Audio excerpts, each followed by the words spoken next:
दोस्तों, एक आदमी को रात के 11 बजे पेशाब लगती है। वह पेशाब करने के लिए जैसे ही जाता है, वह खड़ा हुआ है बाथरूम में और पेशाब कर रहा है। अचानक उसको कुछ इस तरह की आवाज़ें सुनाई पड़ती हैं, जिन आवाज़ों को सुनकर वह वाकई में हैरान रह जाता है। भाई, आखिर ये आवाज़ें आ कहाँ से रही हैं। अब बस इसी बात को लेकर वह अब जब वापस लौट रहा होता है, वह देखता है कि उसकी बहू के कमरे की लाइट जली हुई है। लेकिन वह बड़ा हैरान है, क्योंकि उसका बेटा तो उसके बगल में सो रहा है, यानी कि मोहनलाल तो वहां पे सो रहा है। आखिर बहू के कमरे में ऐसा कौन है और किसकी ये आवाज़ें आ रही हैं। अब वह दबे पांव जैसे अपने बहू के कमरे की तरफ जाता है, वह देखकर हैरान रह जाता है उस खिड़की से कि उसकी बहू, जो कि पूर्ण नग्न कपड़ों में अपने बेड पर मौजूद है, उसके साथ एक और शख्स मौजूद है। और दोस्तों, वो दोनों बड़े ही ढंग से शारीरिक संबंध बना रहे हैं। दोस्तों, उनको देखकर वह आदमी चौंक जाता है। आखिर ये मोहनलाल यानी कि उसका बेटा तो नहीं है, यह तो एक कोई लड़का प्रतीत होता है। और ये लड़का यहाँ कर क्या रहा है। भाई, उसके पैर हाथ बिल्कुल कांप जाते हैं। वो करे तो करे क्या। अचानक से उस महिला को, जो कि उस कमरे में मौजूद होती है, उसको ऐसा प्रतीत होता है कि उसको कोई खिड़की में से देख रहा है। वह भागकर जाती है और कमरे की लाइट बंद कर देती है। दोस्तों, इतनी बात को देखकर वह जो ससुर है, वह दबे पांव वहां से खिसक कर बाहर अपने बिस्तर पर जैसे ही लेटता है, दोस्तों, वहां पर होता है एक इतना भयानक कांड, जिसे जानकर आप वाकई में हैरान रह जाने वाले हैं। क्योंकि एक ससुर जो कि 55 साल का है, आखिर उसकी ऐसी क्या गलती थी जिसकी वजह से वह ऐसे दुखद परिणाम को प्राप्त हुआ। दोस्तों, आइए जानते हैं पूरे मामले को कि आखिर यहाँ पर क्या होने वाला है और कैसे किस प्रकार की यह घटना घटित हुई। नमस्कार, आदाब, सत श्री अकाल दोस्तों, स्वागत है आपका हमारे यूट्यूब चैनल किस्से क्राइम कर। दोस्तों, आपसे वही प्यार भरी गुजारिश, आगे बढ़ने से पहले हमारे चैनल को सब्सक्राइब करना, नोटिफिकेशन बेल को दबाना बिल्कुल ना भूलिएगा। दोस्तों, आज का बेहद ही हैरान कर देने वाला मामला सामने आया है भरतपुर राजस्थान से। दोस्तों, भरतपुर राजस्थान में जहां पर यह पूरा मामला चल रहा है, उससे पहले दो लाइनें मैं कहना चाहता हूं। दोस्तों, भूख दो तरह की होती है, एक होती है खाने की, एक होती है हवस की। जैसे कि आप जानते हैं, खाने खाने की भूख तो खाना खाने के बाद मिट जाती है, लेकिन जो हवस की भूख होती है वह बिल्कुल नहीं मिटती है। दोस्तों, उस हवस की भूख मिटाने में ना जाने कितने ही लोगों को अपनी जान की कुर्बानी देनी पड़ गई है। और यह आज से नहीं, बहुत पहले से होता हुआ आ रहा है। दोस्तों, जिस प्रकार से हवस की आग जो है, जो भूख है, वह शरीर पर जब हावी होती है ना, वह इतने भयानक कांड करवा देती है जिनको सोचकर ही आदमी की जो रूह है वह कांप जाती है। दोस्तों, आज का मामला कुछ इस प्रकार का है। जब एक महिला, जिसको हवस की भूख इस प्रकार से सवार होती है, और वह जब अपने प्रेमियों को बुलाती है अपने पास और फिर उनके साथ अपनी भूख को शांत करने में जुट जाती है, तो दोस्तों, यहाँ पर होता है वाकई में बहुत भयानक कांड। दोस्तों, भरतपुर राजस्थान में एक आदमी होता है रामेश्वर। रामेश्वर, जिनकी उम्र करीब 55-56 साल है, वह अपने घर में अपने बेटे मोहनलाल के साथ बड़े ही प्यार से, बड़ी ही प्रसन्नता से जीवन काट रहे होते हैं। दोस्तों, यहाँ पर जो रामेश्वर है, उनके पास अच्छी जमींदारी होती है, और जिस प्रकार से वो जमींदारी करते हैं उसी ढंग से अपना भरण पोषण कर रहे होते हैं। उनके पास खेती बाड़ी के अलावा कोई भी कार्य नहीं होता है। यहाँ पर बाप बेटे लगातार अपनी अपनी मेहनत कर रहे हैं, और जो भी उनसे उनकी खेती बाड़ी में उपजता है उसी से अपना पेट भरने लगते हैं। दोस्तों, धीरे धीरे मोहनलाल की जो उम्र है वो बढ़ती हुई जा रही है, और मोहनलाल, जो कि रामेश्वर का बेटा है, उसकी उम्र हो जाती है 30 साल। यहाँ पर वह बड़ा ही परेशान है कि आखिर उस लड़के के शादी ब्याह क्यों नहीं हो रहे हैं। दोस्तों, रामेश्वर बहुत ज़्यादा चिंताग्रस्त हो जाते हैं। वो सोचते हैं कि उनका बेटा क्या कुआरा ही मर जाएगा। दोस्तों, यहाँ पर अब वह अपनी एक जुगत बैठाते हैं और जगह जगह अपने बेटे की रिश्ते की बात करते हैं कि भाई, उसके लिए भी कोई लड़की ढूंढो भाई, मोहनलाल को ऐसे थोड़ी रहेगा। और दोस्तों, जैसे ही ये बातें फैल जाती है, यहाँ पर मोहनलाल के सामने एक ऐसा रिश्ता आता है जिस रिश्ते को देखकर मोहनलाल तो मना कर ही नहीं पाता है। और जब वह रिश्ता पहुंचता है रामेश्वर के पास, तो रामेश्वर कहता है, अरे भाई, जो भी है, जैसी भी है, तुम ले आओ बस। वह चाहता है उसके बेटी की शादी हो जाए। बस दोस्तों, वह 16 साल की लड़की, जिसका नाम ज्योति होता है, वह ज्योति अब यहाँ मोहनलाल के लिए पसंद कर ली जाती है। दोस्तों, मोहनलाल और ज्योति की जिस प्रकार से शादी हुई है, यहाँ पर उनके बीच में एज गैप तो था, यानी कि एक आदमी 30 साल का और एक लड़की 16 साल की, लेकिन फिर भी वह जो ज्योति है वह काफ़ी निर्धन परिवार से आती थी। दोस्तों गरीब परिवार से आई हुई लड़की जब वह मोहनलाल के घर में आई है तो यहाँ पर वह देखती है कि यहाँ पर तो हर तरह की सुख सुविधा मौजूद है, और दोस्तों वह बहुत ही खुश होती है और धीरे धीरे मोहनलाल और ज्योति का वह जो जीवन है वह आगे बढ़ने लगता है। दोस्तों जिस प्रकार से वो लोग अपना जीवन चला रहे और उनके घर में करीब 1.5 साल बाद एक बेटे का जन्म होता है, और दोस्तों उस बेटे के जन्म होने के बाद रामेश्वर तो फूले नहीं समा रहा है, बस वह चाहता है कि अपनी बेटी की बहू के लिए ये कर दे वो कर दे, यानी कि वह अपनी बेटी की बहू को लाखों उपहार देना चाहते हैं और बड़े ही खुश होते हैं और कहते हैं कि बहू वाकई में तुमने हमारा जीवन सफल बना दिया। दोस्तों यहाँ पर मोहनलाल भी बहुत ही ज़्यादा खुश होता है, और दोस्तों अभी आ जाता है लॉकडाउन का टाइम।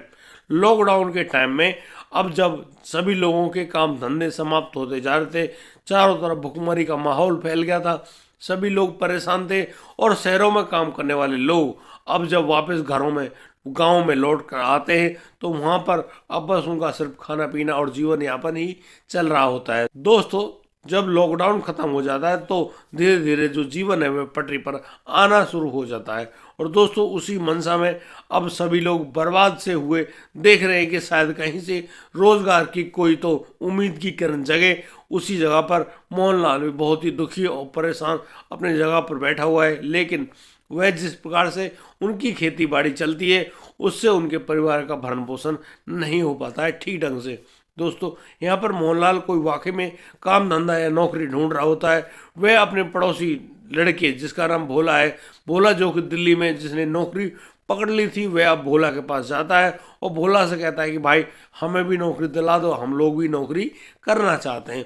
तो भोला कहता है ठीक है कोई बात नहीं, मैं बात कर लेता हूँ, और जैसे ही हमारी कोई बात बनती है मैं आपको नौकरी दिलवाने की कोशिश करूँगा। और दोस्तों अब जो वह भोला है वह जाता है दिल्ली, अपने बॉस से बात करता है और मोहनलाल के लिए एक नौकरी ढूंढ लेता है। दोस्तों ये नौकरी होती है सिक्योरिटी गार्ड की। अब मोहनलाल को वह भोला अपने दिल्ली में बुला लेता है और कहता है कि यहाँ पर तुम्हारी नौकरी ऐसे लग गई है, तुम्हें करना कुछ नहीं है, बस गेट पर बैठना है और सिक्योरिटी का गार्ड का काम करना है। दोस्तों मोहनलाल अब अपने पिता रामेश्वर से बात करते हैं और कहते हैं कि भाई ऐसे ऐसे उसको काम मिला है। अब रामेश्वर भी खुश हो जाते हैं कि ठीक है यार, कहीं ना कहीं से तो इनकी रोजी रोटी चले। लेकिन यहाँ पर बड़ी परेशानी की बात तो यह होती है कि वह जो मोहनलाल है वह परेशान होता है कि उसके पिता उसके बिना कैसे रहेंगे, यानी कि वह तो अपनी पत्नी को ले जाने वाला है लेकिन उसके पिता को रोटी कौन देगा। इस बात को लेकर वह बहुत ही ज़्यादा चिंतित होता है। वह अपने पिता से कहता है कि पिताजी क्या मैं अपनी पत्नी को ले जा सकता हूँ। तो यहाँ पर रामेश्वर कहते हैं हाँ बिल्कुल भाई, तुम्हारे लिए खाना कौन बनाएगा, तुम्हारा ठीक ढंग से देखभाल कौन करेगा अपनी पत्नी को, तो तुम ले जाओ। लेकिन मोहनलाल पूछता है कि पिताजी फिर आप भोजन कैसे करेंगे, आपकी देखरेख कैसी होगी। तो यहाँ पर वह रामेश्वर उनसे कहते हैं बेटे आप बिल्कुल मत घबराओ, मेरे जो बड़े भाई जो पड़ोस में रहते हैं मैं उनके वहाँ जाकर खाना खा लिया करूँगा। अब बस इस बात को सुनकर वह मोहनलाल बहुत ही खुश होता है और वह अब दिल्ली का रुख कर लेता है। अपने पूरे परिवार को लेकर वह चला जाता है दिल्ली। दिल्ली में ज्योति, ज्योति का लड़का और मोहनलाल। अब मोहनलाल तो चला जाता है ड्यूटी पर। और दोस्तों यहाँ पर जो वह लड़का भोला है वह एक दिन जब उनके घर पहुँचता है तो मोहनलाल की बीवी यानी कि ज्योति से उसकी आंखें मिल जाती हैं। दोस्तों जैसे उनकी आंखें टकराती हैं उन दोनों के दिलों की जो तरंगें वो झंकार मारने लगती हैं।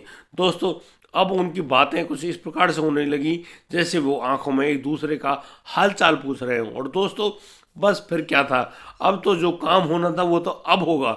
यानी कि मोहनलाल जब ड्यूटी पर होता तो वह जो लड़का है भोला वह अक्सर आ जाया करता मोहनलाल की पत्नी के घर पर। दोस्तों यहाँ आकर वह अब मोहनलाल की पत्नी ज्योति के साथ शारीरिक संबंध बनाने में जुट जाता है। दोस्तों यहाँ जिस प्रकार से उन दोनों के बीच में वह संबंध कायम हो रहे हैं उससे वो दोनों बहुत ही अच्छे ढंग से संतुष्ट होते हैं, क्योंकि दोनों की उम्र बराबर की सी होती है। यानी कि जहाँ 18 साल की वह ज्योति है वहीं वह लड़का यानी कि जो भोला है, भोला की उम्र भी करीब 20 साल की होती है। और यहाँ पर दोनों बहुत ही ज़्यादा अच्छे ढंग से कार्य किया करते हैं। दोस्तों जैसे ही लॉकडाउन की दूसरी लहर आती है उसी दौरान अब मोहनलाल सारा काम छोड़कर वापस आ जाता है अपने गांव में। और दोस्तों वह जब अपने गांव में आ जाता है तो वह यहाँ पर अब अपने परिवार के साथ जैसे तैसे रह रहा होता है, लेकिन वह बार बार बात करता है कि भोला यार मुझे भी बुला लो, मैं दिल्ली में आकर अब वह काम तो कर लूँगा क्योंकि यहाँ पर ठीक ढंग से हमारा भरण पोषण नहीं हो रहा है। अब वह जो भोला है वह कहता है कि ठीक है वह तुम्हें बता देगा, लेकिन भोला के मन में बहुत ही ज़्यादा यह कसक उठी हुई थी कि वह अब अपनी उस प्रेमिका यानी कि ज्योति से नहीं मिल पा रहा होता है। दोस्तों ज्योति तो उससे मिली नहीं, अब वह करे तो क्या करे। दोस्तों जहाँ एक और वह जो भोला है वह तड़प रहा होता है, वहीं दूसरी ओर ज्योति का भी हालत बहुत ही ज़्यादा खराब हो रही होती है। वह भी मन ही मन सोचती है कि यार यहाँ पर हो क्या रहा है। वह अकेली बहुत ज़्यादा दुखी होती है और वह अब करे तो क्या करे। दोस्तों अक्सर भोला और ज्योति फोन पर बातचीत कर लिया करते थे। एक रात वह जो ज्योति है वह भोला के पास फोन करती है और वह कहती है कि भोला, मैं तुमसे हाथ जोड़ कर कह रही हूँ अब तो आ जाओ, अब तो आ जाओ, मैं तुम्हारे बिना नहीं रह सकती। दोस्तों वह समय होता है रात के 12 बजे के लगभग, और भोला जहाँ अपने दोस्त के साथ शराब पी रहा होता है दिल्ली में, वह कहता है कि यार मैं तो तुमसे बहुत दूर रहता हूँ, मैं कैसे आऊँगा। तो यहाँ पर उस भोला का दोस्त बोलता है कि नहीं दोस्त, यदि तुम वाकई में मिलना चाहते हो तो मैं तुम्हारे साथ चलूँगा और हम लोग बाइक लेकर चलेंगे। और दोस्तों वो दोनों दोस्त यानी कि भोला और उसका दोस्त अब रात को 12 बजे के लगभग अब मोटरसाइकिल उठाते हैं दिल्ली से और सीधे आप पहुंचते हैं भरतपुर, और जाकर सीधा दरवाज़ा खुलवाया जाता है। और ज्योति धीरे से दरवाज़ा खोलती है और अपने आशिक को अपने कमरे के अंदर बुला लेती है। दोस्तों यहाँ पर जो ज्योति है वह अपने जो आशिक है उससे इस प्रकार से लिपटती है कि जैसे वर्षों बाद वो लोग उनसे टकराए हों। अब वो दोनों प्रेमी जोड़ा अपने अपने कपड़े उतारता है और दोस्तों बहुत ही जल्दी से एक दूसरे की बाहों में इस प्रकार से समा जाते हैं और उनके बीच में वही शारीरिक संबंध कायम होने लगता है। दोस्तों उसी रात जब उस आदमी यानी कि उसके ससुर रामेश्वर की आँख खुलती है, वो पेशाब करने के लिए वॉशरूम जाते हैं तो उनको वह आवाज़ सुनाई पड़ती है और वह उन आवाज़ों को देखकर वाकई में चौंक जाता है कि यहाँ उस बहू के कमरे में क्या हो रहा है, यहाँ तो लाइटें जली हुई हैं। अब जैसे ही रामेश्वर उस खिड़की से जैसे अंदर झांकता है उसके पैरों तले जमीन खिसक जाती है। दोस्तों यहाँ पर उन दोनों के बीच में तेज तेज आवाज़ें हो रही थी और दोस्तों अचानक ज्योति को लगता है कि शायद उनको कोई उस खिड़की में से देख रहा है। ज्योति भागकर जाकर उस लाइट को बंद करती है और दोस्तों यहाँ पर उसका ससुर भी अपने बिस्तर पर पहुँच जाता है। दोस्तों उसके बाद उन आवाज़ों को सुनकर मोहनलाल की आंखें भी खुल जाती हैं और दोस्तों अब मोहनलाल आता है उठकर और वह अपनी पत्नी के उस कमरे का दरवाज़ा खोलता है तो वह देखकर हैरान रह जाता है कि यहाँ पर तो उसकी पत्नी ज्योति अपने आशिक भोला के साथ शारीरिक संबंध बना रही है। दोस्तों वह बहुत ज़्यादा आग बबूला होता है और वह अपनी पत्नी पर बहुत ही बुरी तरह से चिल्लाते हुए कहता है कि तुम्हें शर्म नहीं आती, मैंने तुम्हारे लिए कोई कमी छोड़ी है क्या। और दोस्तों वह जब इस प्रकार की बातें कर रहा होता है, अब जो भोला उसका दोस्त है वह अब उठकर आता है और वह सीधा आते ही पकड़ लेता है मोहनलाल के गले को। और दोस्तों यहाँ पर जब मोहनलाल उस लड़के भोला पर हाथ उठाने यानी कि मारने लगता है, तब आकर ज्योति उसके अपने पति के हाथों को पकड़ लेती है और दोस्तों भोला वहीं पर मोहनलाल को बिस्तर पर गिराते हुए उसके गले को घोंट देता है। दोस्तों उसके बाद मोहनलाल की सांसें चलना बंद हो जाती हैं। दोस्तों जिस प्रकार से मोहनलाल की हत्या की गई है, गला घोंटकर उसको उसके बिस्तर पर लिटा दिया जाता है और उसका जो मामला है वो कह दिया जाता है कि भाई इनको दिल का दौरा आ गया और रात को इनकी मौत हो गई। दोस्तों अब जो ज्योति है वह विधवा होने का नाटक तो करती है, लेकिन वह अक्सर अपने प्रेमी भोला को अपने घर पर बुलाया करती है और बस अपने जो प्रेमी भोला है उसके साथ शारीरिक संबंध बनाया करती है। वह इतने पर ही नहीं रुकती है, जिस रात वो अपने प्रेमी के साथ शारीरिक संबंध बना रही होती है उस रात देख लेता है उनका ससुर। अब ससुर जो है वह दूसरे कमरे में जो सोता है वह देखकर चुपचाप तो वहाँ जाकर लेट जाता है, लेकिन यहाँ भोला और भोला की वह प्रेमिका ज्योति अपने ससुर के गले को जाकर दबा देती है और दोस्तों उसके बाद अपने ससुर को मौत के घाट उतार देती है और सुबह सुबह रोना रोने लगती है कि उसके ससुर की मौत हो गई। दोस्तों अब यहाँ पर उनके ससुर यानी कि रामेश्वर का अंतिम संस्कार तो कर दिया जाता है, लेकिन किसी का भी शक नहीं जाता है कि जो ज्योति है उसकी ने कुछ ऐसा किया है।